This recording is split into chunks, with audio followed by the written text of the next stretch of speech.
Hello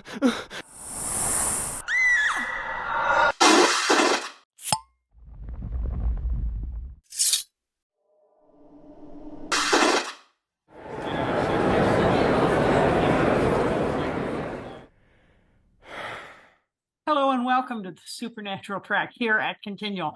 I'm your host, Kelsey Martin, and tonight we are talking about the must-watch episodes of Season 6. So let's dive deep into that, but before we do, let's let our wonderful panelists introduce themselves, starting with Anna. Hi, I'm Anna Kensing. I started watching Supernatural in the very first season and took a, sort of brief hiatus kind of in the middle, but then came back into it and watched all the way through the end. I've dabbled a bit in some fanfic, but I'm otherwise a writer of queer, contemporary and paranormal historical romance, some of which is in line with the genres that Supernatural dabbles in. Okay. Lola. My name is Lola Larsey. I'm a sci-fi paranormal writer, and I've been watching Supernatural since the very beginning. Elektra. I'm Elektra Hammond. I'm a writer and an editor, and like those before me, I have been watching Supernatural since that very first episode aired. How about you, Carole? I'm Carole Stokes. I started watching Supernatural in season 3, started reading fanfic in 2012, and I'm also one of the co-hosts of the podcast So Get This, The Lore of Supernatural Fanfic on Spotify. And I'm Gail C. Martin and Morgan Bryce. As Gail, I write epic and urban fantasy. As Morgan, I write male paranormal romance. But all of my modern worlds are ones where Sam and Dean could walk in and feel right at home. I fell in love with the show late, came to it halfway through season 11, binge watched 11 seasons in 4 months. So I was ready for the start of season 12 and fell down the rabbit hole and became a self-confessed obsessed fan. Hope it never changes. So season 6. Now, this was the big transition season after the first 5 Kripke years, which Eric Kripke, the showrunner and inventor, had seen the show as a closed, 5-season storyline. And then it got picked up again. So Kripke was, by that point, going on to other things. Sarah J. Gamble came in as the new showrunner. Big shoes to fill. And where do we go now? Because they've just dealt with the apocalypse. Where to now? And so that was season 6 was finding its sea legs with all of those questions up in the air.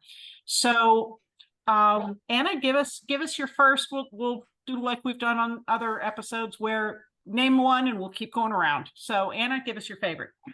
So I confess that season 6 is not one of my favorite seasons.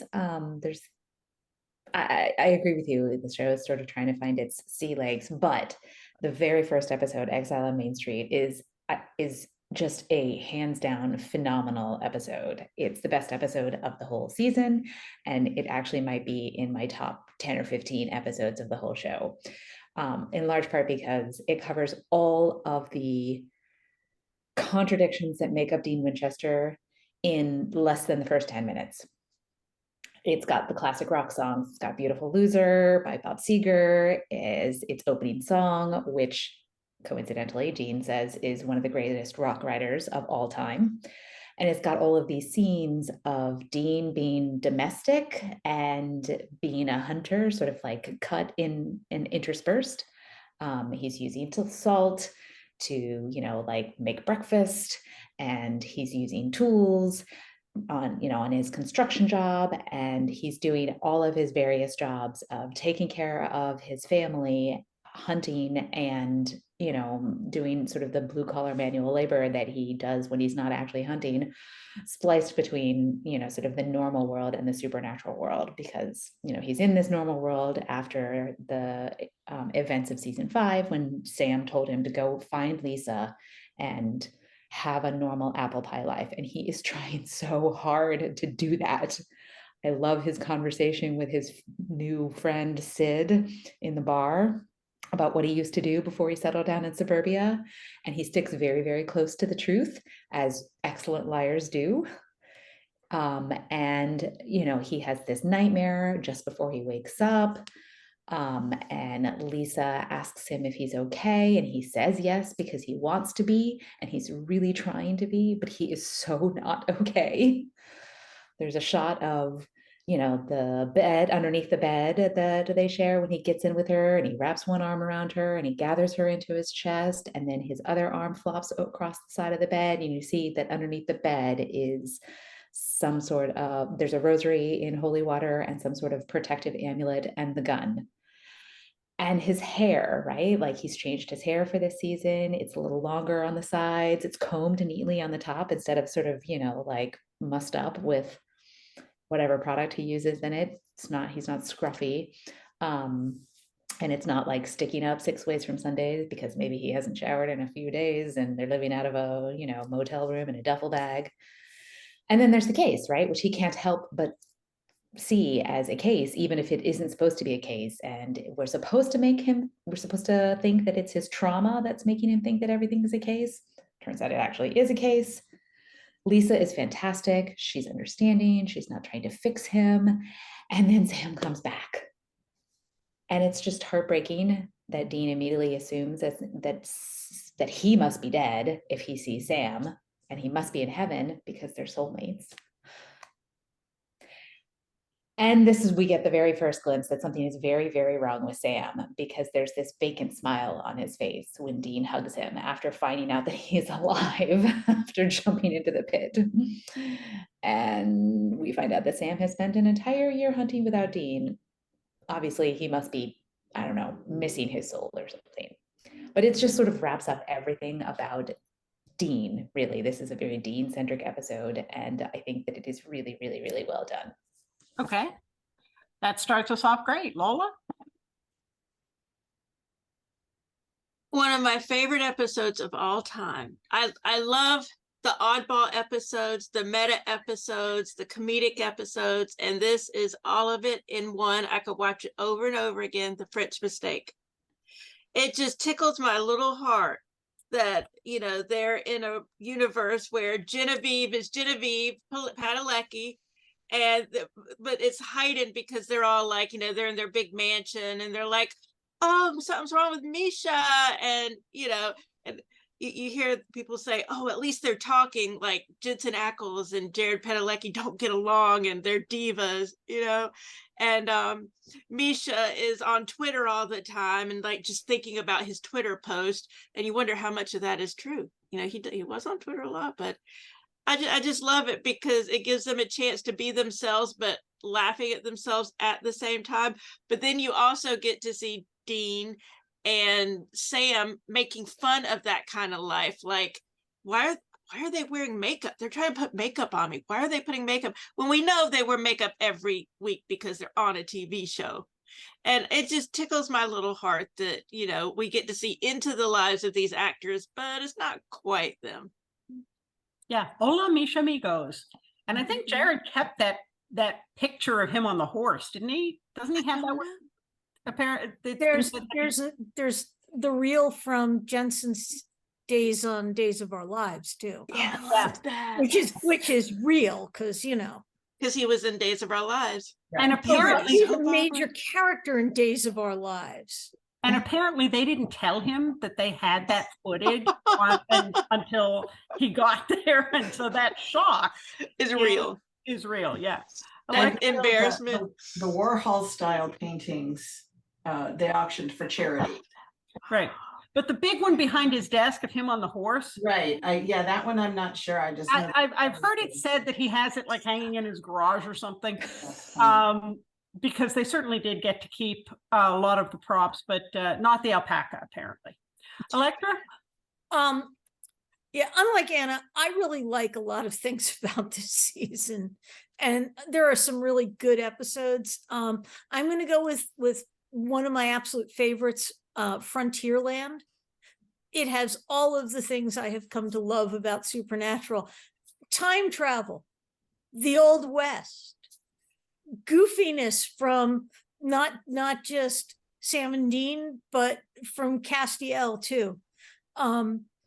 You know, and also like books and research, because, well, you know, we sat down there and we read Moshe Campbell's diary and discovered, hey, we need this exotic ingredient. And look, there was a phoenix back in the Old West, and let's go back and get it. And, and the cult was back there, and they end up with this wonderful adventure meeting Samuel Colt, never meet your heroes. And the wonderful, first the prophetic little bit of Dean introducing Sam. Yeah, he's Walker. He's a Texas Ranger. And no one knew that was going to be true later. They really didn't. This was only season 6. That happened years later. And, them killing the Phoenix and diving for the ashes and not having them. And then the wonderful, Back to the Future type delivery coming at the end of the episode where Samuel Colt had sent them the box of ashes was just time travel looping things like that just make my heart sing. And it was such a fun episode. And they got to go to the Old West and ride horses and do silly things and act goofy. And they did it so well. It was very well done. And there are just so many iconic moments in that episode. Carole? So I'm going to go for something deep and dark after all the funny, yummy stuff that we've just talked about. I'm going to go with Caged Heat. Caged Heat has so much going on. As I do my notes for panels like this, I have my little 2-line synopsis of each episode. Caged Heat, I had to just copy the whole recap paragraph because there's so much that goes on. I'm not going to go through the whole thing, but we have Castiel and Crowley in cahoots. We have Samuel Campbell betraying his grandsons because he's been promised his daughter. So now he's let them be captured in a monster prison. We have Meg and Castiel sharing a passionate kiss. And it was a ship that nobody knew they wanted until that happened. And ever since then, it was Meg Steele. So all of this is going on. We have a little hellhound fight. We have Sam tearing at his own arm to get enough blood to paint a banishing sigil. It is packed with intrigue, packed with action. It's twisty, plotty, meaty goodness. And they all just take that and run with it. And solid performances. Every minute we're like, what is happening? What is happening? And now it changes and it changes again. And it's just a real tour de force of, twisting, changing, not liabilities, but of trust and betrayal and, who's doing what for what reason and who. And it's very pivotal. We're right about at mid-season here, and it takes everything and just changes the entire ball game for the rest of the season. Okay. I'm going to go Loyalties. That's one of those L words. Yeah. I'm going to go with Clap Your Hands If You Believe. This one had alien abductions. It had leprechauns. It had fairies. Fight the fairies. Had Stargate and Star Trek actor. Yes. Robert Picardo.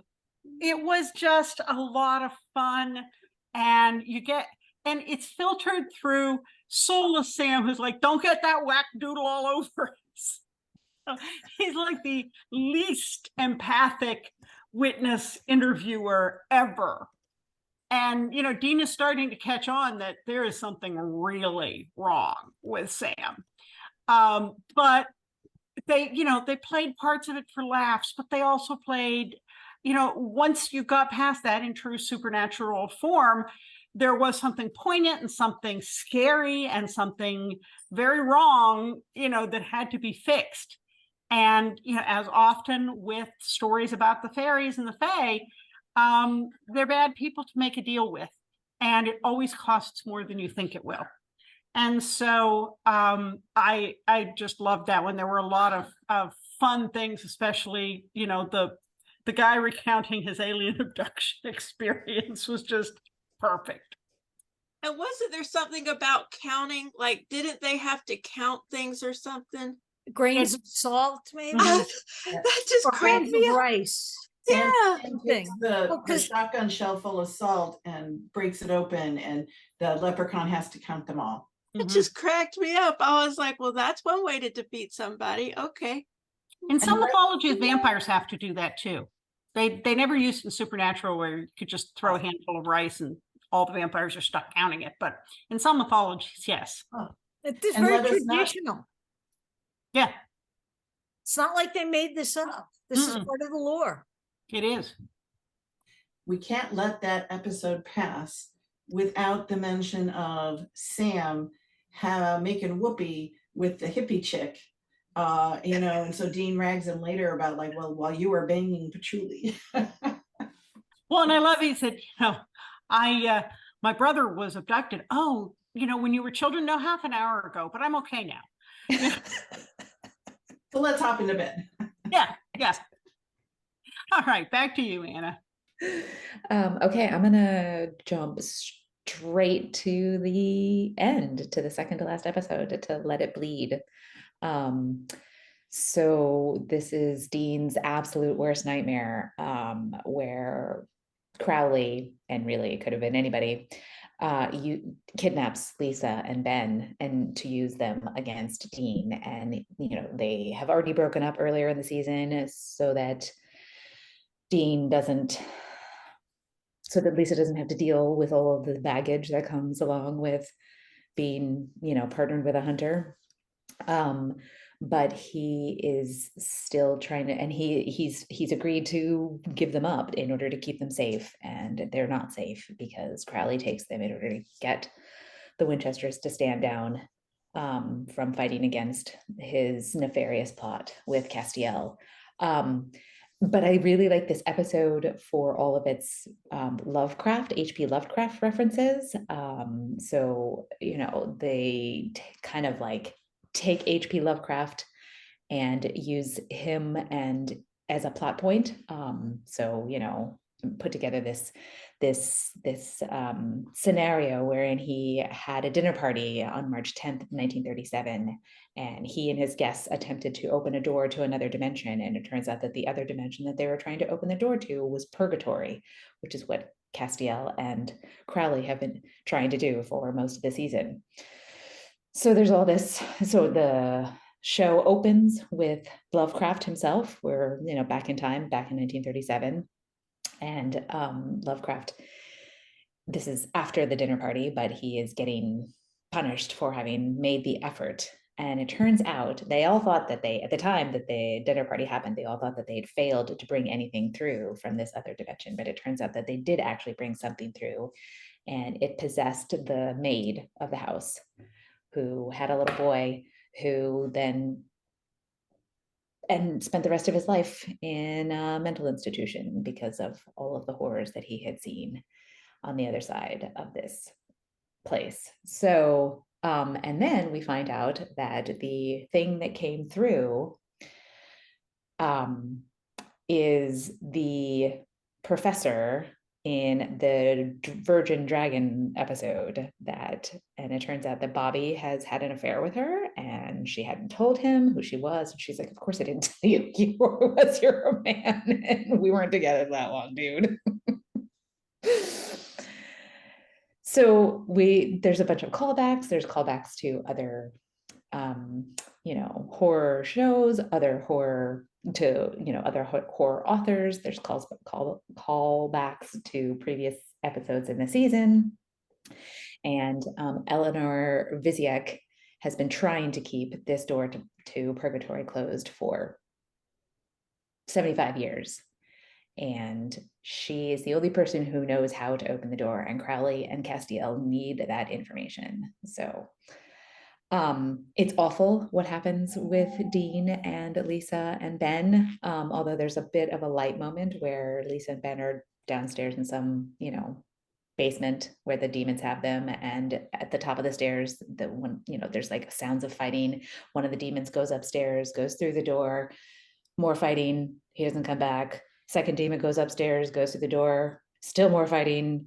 He does come back, but because he's kicked through the door by Dean and then falls down over the railing. So there's a few little sort of light hearted things that I'm sure were really fun to do during the show. And then Dean bursts in, big conquering hero, to save the day, except that Lisa is possessed by a demon who stabs her and she nearly dies, and Dean just can't take it anymore. So when Castiel comes to her hospital room, he heals her, and then Dean asks him to wipe their memories so that they are safe and they no longer remember him, and they can carry on with their lives and be safe from the disaster that it is that's his.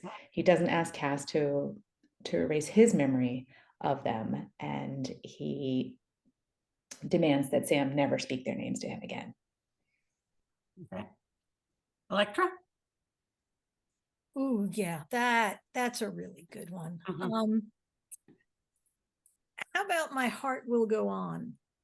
That's another of the lighter ones, and features one of my absolute favorite characters, Balthazar.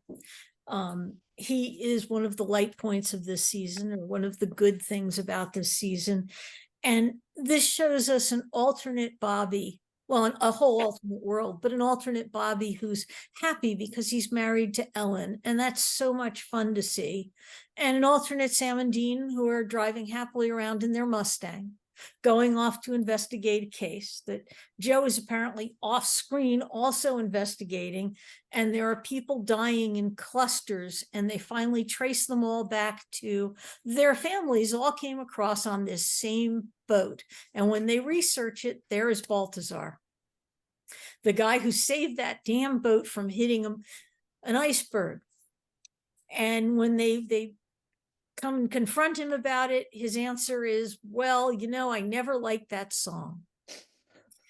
And, Celine Dion, she should just, be an old lounge singer and not famous. And they're like, who's Celine Dion? And he says, exactly. And it turns out, well, not so much, that the Celine Dion song and more all about how many more souls there are now that the Titanic didn't sink and all those people are around and creating more people. And one of the fates are just not so happy about that. And she is taking care of the problem by killing them one by one. And she's not doing it in any sort of nice way either. And getting one of the fates pissed at you, bad idea, because she is both cruel and capricious. It is It's like the meanest librarian ever. Yeah. Oh, but she's so cool. And she's got that version of- sexy librarian thing too, like cute little blonde hair and the cute little dress. You're like, I'm a librarian. Yeah. Mm. Atropos this is a great version of her.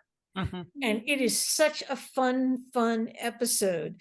Balthazar, when they finally confront him, and it's like, I'm not listening to you guys. You have me confused with that other angel, the one in the dirty trench coat who's in love with you. Just in case people just weren't following the plot. I really, really enjoy this one, and it was a nice little lightening there because, yeah, this season is full of fun, light episodes and really deep, dark, heavy episodes. Yeah, fun episode. Lola? So I rewatched some today. One of the ones I rewatched was You Can't Handle the Truth. And I liked it because I've always been fascinated with the difference between what people say and what they really think. Like, I'm always wondering, like, do they really think that, or are they just saying that? Did they really like my scones, or are they just saying that? Are they still eating? Is that my scone in the trash can? What's going on here? So I'm always like wondering about this. And in this episode, there is the goddess Veritas who is causing everyone to say the truth. And some of the things they say are like out there crazy. Like, my mouth like dropped open with some of them, like the woman who said, I ran over a homeless man and I didn't even look back to see if he was okay. I was like, lady, oh my God. I mean, you don't expect that. You don't expect someone to say that. But my favorite part was Bobby. And he's just saying everything. He's talking about how talented Tori Spelling is, which I don't want to be mean or anything, but is that really the truth? Let's be honest. I don't know. I don't know if that's really the truth, but he loves Tori and Dean, and thank God he didn't live to see them break up because it would have broken him. But and he tells Dean, "You're my favorite, but Sam's a better hunter," and it's like, what the heck? It just cracks me up. And just the things people say. I mean, it's heartbreaking too, especially in the beginning where they're saying all these horrible things to this girl, and this girl is so cute and she seems so nice. And they're just saying all these awful things that really they don't need to say. Who cares if the guy doesn't think she's as hot as the other waitress? Who cares? And she was totally cute. There's no reason to say that to her. She was totally cute. So that was very sad. But I really liked it because it's just really interesting to see like what truths people will say if they're compelled to. Okay, Karen? My turn to go lighthearted now. I'm going to go with one of my favorite episodes, Weekend at Bobby's. I just love this episode. I am a big Bobby fan to begin with. So to have an episode that really concentrates on him and his life, like what is his life when we don't see him with Sam and Dean? And that's what we get to see here. We see his phone bank. We see all the little things he has to deal with and the questions he has to answer. And Jody comes to his door. She's looking for something. And then Rufus is like, help me with this dead body. Oh, now we got to move the dead body. And then in between all of it, he has a new lady neighbor who wants to come over, and she makes it rather clear that she would like to, have dinner with him and perhaps get to know him better. And at first it just kind of goes right past Bobby because he's just, he's in the trenches, man. He finally goes over, and of course, what happens? There's a monster there. He's got to kill the monster. He has to throw the monster in the woman's wood chipper, and as she is standing there in her little white nightgown, she is splattered from head to toe with blood. Well, thus ended that romantic prospect. In the meantime, she had brought him a peach cobbler, and the entire episode, Bobby is trying to eat that peach cobbler. We're like rooting for him. Bobby, take that forkful. Do it now before the phone rings again.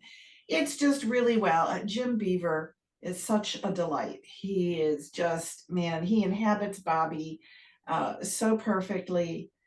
He's wry, he's dry, he's humorous, but he takes the boys to task at one point because they start, they make it clear that they're kind of taking him for granted, and he dresses them down. And they take it because they know he's right and they love him. He's their father figure there, so they're going to take it from him. It's just, the timing is just sharp and snappy. I believe this is the first episode that Jensen directed, and man, he nailed it. So that's really, it's not a big plot mover or anything, but it's a wonderful character study and just so very enjoyable. Well, there's one important plot point there. They find out who Crowley is, where he's from, at least partly because he drinks 30-year-old Glen Craig. And they get the drop on him, as it were, by finding his bones. Mm-hmm. And that's just a teensy plot point that they use, for advantages. Teensy. Which means that Dean had to get on a plane again. Right. Because they dug up those bones in Scotland. Yeah. So we know how much Dean likes flying. Yeah. Sam held his hand the whole way. Yeah, I'm guessing Sam drugged him up with Xanax. Yeah. Well, I'm going to pick Appointment in Samara because, it was another pivotal moment in the season. Dean knows there is something deeply wrong with Sam, and he figures out that he doesn't have a soul. And so how do you get your brother's soul back from the cage? Well, the only guy who might be able to do it for you is death. So Dean figures out how to get together with death by temporarily killing himself. And their death is in the restaurant. And he's annoyed, but also somehow intrigued that this human, this pesky little human, has the balls to bother him. So just out of the idea of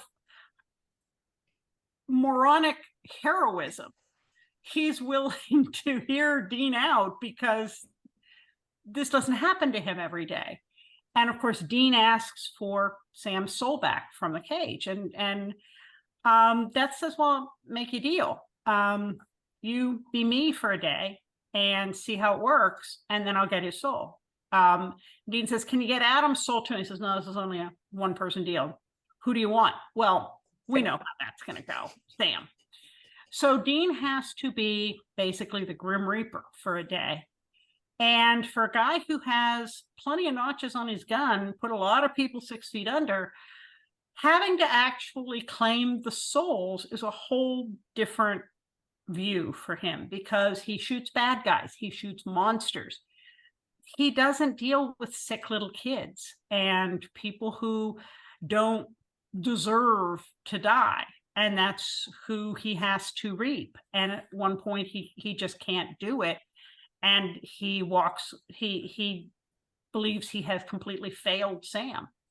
And Death keeps the bargain anyhow, and retrieves Sam's soul, which is apparently this really bright orb of light that gets shoved into your solar plexus, and that's apparently how your soul works.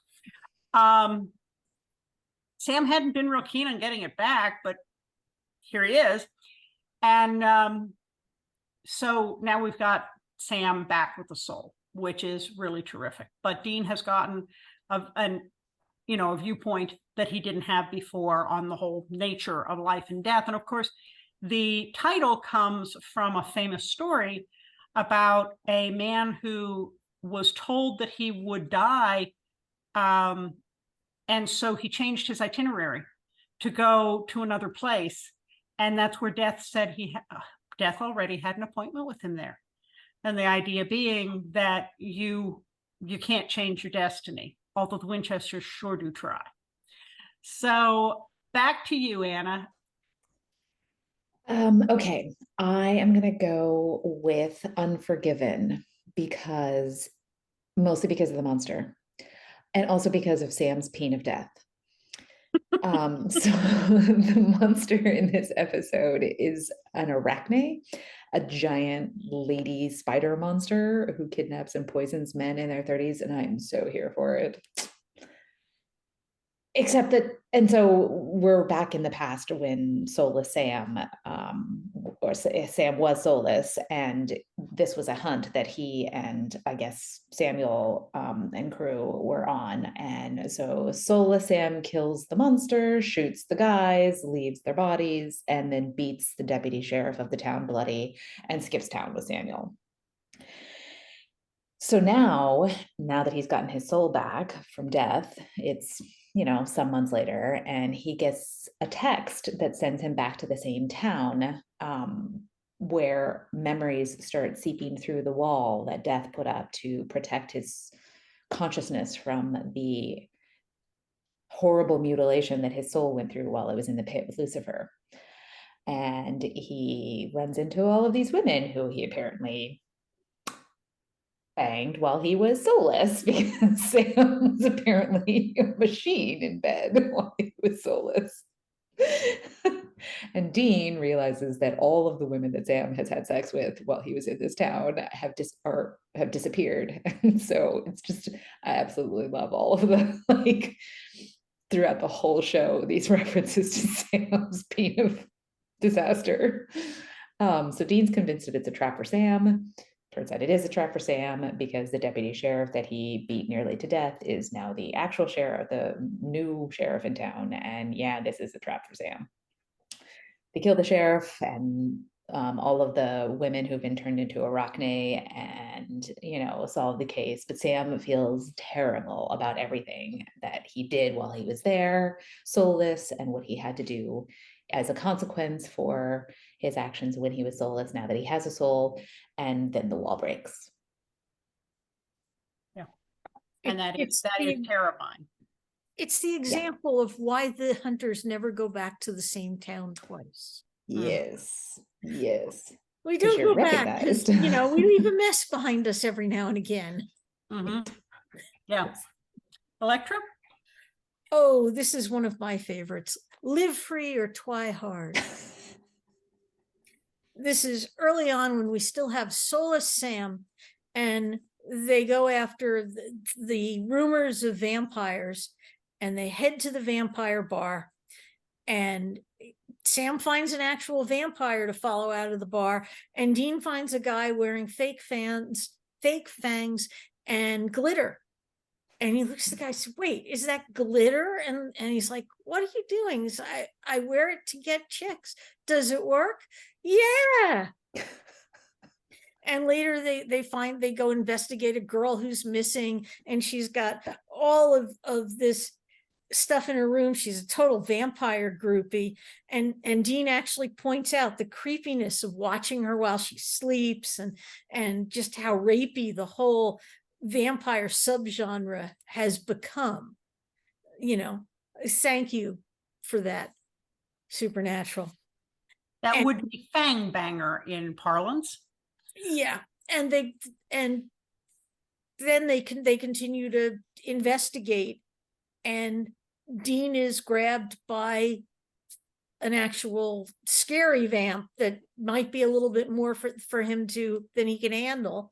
And Sam watches as Dean is bitten and turned into a vamp. Scary stuff. And then we go through the whole, well, now Dean can lead everybody to the nest of vamps, which he eventually does. And we start to get an inkling that Sam's not quite right, because nobody really believes that Sam froze and let his brother get bitten by a vamp. But it's okay, because it turns out Samuel's rides to the rescue, and he's got a cure for vamps. And it's awful, but it works.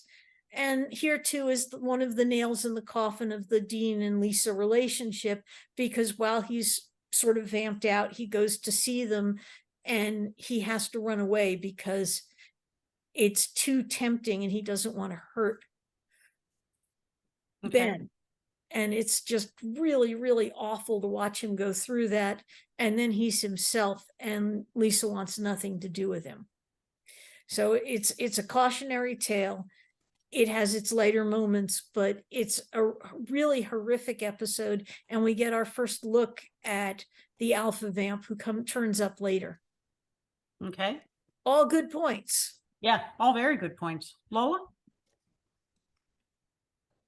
Oh, you're muted. Oops, there we go. All right, the other one I rewatched today is Like a Virgin. And dragons. Hello, dragons. And it has so many funny moments. And I'm sorry, but I kind of feel like Dean would have played Dungeons and Dragons. They made this whole thing where Dean was like, what? Oh, what are you talking about? I'm like, no, he would have played D&D. I think he would have played it. But I love the whole dragons thing. And there are a lot of funny moments. For instance, the dragon, the Excalibur type sword that's in the stone, watching Jensen watching Dean trying to get it out, and he's like all on top of it, and he's like pulling, and then he's falling. Every time he falls, it makes me laugh. And then he's like, that thing's really in there. It's like, yes, it is. You're not I don't remember what Prince was doing at Excalibur, but you're not Camelot guy. You're not Arthur or anything. So give it up. You're not Lancelot. So obviously, I thought he was going to take it to Sam, because Sam could probably do it. Plus, Sam is stronger. But another funny moment, one of the actresses in it, I didn't realize until I rewatched it today, but I know her from other things. She played the girl Melissa who shouldn't have had the promise ring on. She's in another show I like on Apple TV called For All Mankind, and she's really blossomed as an actress. She's really come into her own. And she was also on Ted Lasso. But that scene with her and Dean makes me laugh because, he's putting it together. He's like, she was rejected by the dragon, but the other girls who were virgins were not rejected. She has that promise ring on, but that doesn't mean she's a virgin. And he's just looking at her and, trying to find a not obvious way to ask if she's a virgin. He's like, are you really supposed to be wearing that ring? And she's like, and he's like, come on, really? And she's like, and he's like, really? And she's like, oh, it didn't count when I did whatever. And it's like, oh, it counted, chickadee. It counted. So little moments like that made me laugh. Well, and they call Bobby for help on dragons. He says, who am I, Hogwarts? So that was cute too. Everybody loves dragons. I mean, they're so rich, so much to talk about. Okay, Carole. The final episode of the season, The Man Who Knew Too Much.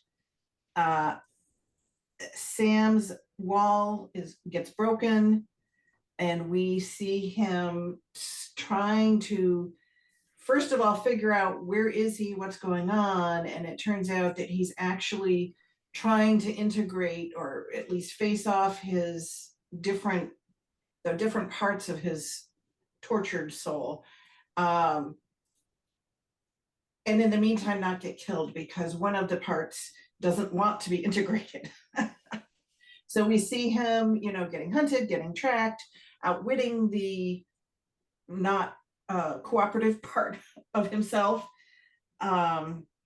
He gets himself all together, and it's just a great performance. We see Jared portraying 3 different Sams, and all of them so well.